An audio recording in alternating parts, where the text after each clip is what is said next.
All right, could you change your lender in the middle of your deal? Well, yes and no, based on really should you.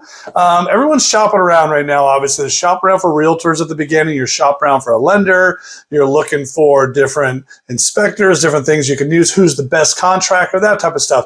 And everyone wants to shop around, but really should you, once you've locked into a lender or once you've locked into your realtor, that type of thing, because it is kind of like trading horses in the middle of the stream. Do you really want to do this? Is it a good idea? Well, here's kind of the few steps to think about, or a few kind of red flags that would come up that you need to decide, is it worth it possibly losing your deal over saving an eighth of a point or maybe even a quarter of a point? Or it could be bigger than that. It could be closing costs, those type of things. If you're going to change your lender, number one, you need to let your realtor know immediately, hey, this isn't working out for us. We just got our quote back. It's not what we thought it was going to be before we opened escrow. Do you have a lender we can work with? Or, hey, we switched to this other lender we've been talking to.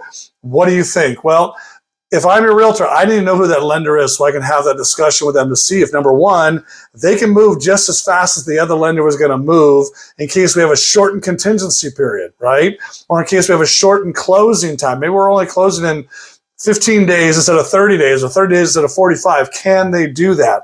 Number two, what kind of money are you really saving? Are they giving you all the numbers, or are they just telling you, hey, we can get this done fast and we can get it done for what you want, that type of thing? Well, is it really saving you what you want to save? Let me look at those numbers with you to make sure this is really worth it.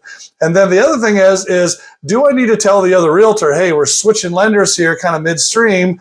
Depends on where we're at. Obviously, if it's something that's not changing the financial landscape of what we're doing, technically, yes, technically no, but as a courtesy, I always like to reach out to the other agent, say, hey, look, my client has decided to make a switch here, and here's what's happening, but I can, pretty much guarantee you this will be smooth either way. We're not going to change anything. We're still in escrow. We still have our contingencies in place, but we are going to get this done in time, and just assure them of that, because making changes throws everyone into stress, right? And you don't want to be the one as the buyer that's in a ton of stress, because I guarantee if the seller or the listing agent finds out that you're switching things up in the middle of the deal, they're going to be stressed. And that's not a good way to go through a transaction. So the short answer to can you or should you, or really can you change a lender during an escrow? The answer is yes, but it's more should you? And those are questions you need to have answered. So anything like this happens, or you're thinking about this, or when you're going to buy, you want to find this out before you go through that process,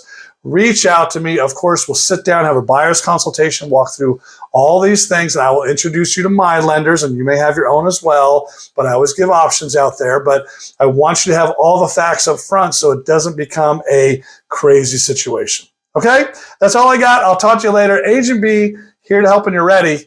DM me, let me know what you need. I'll see you.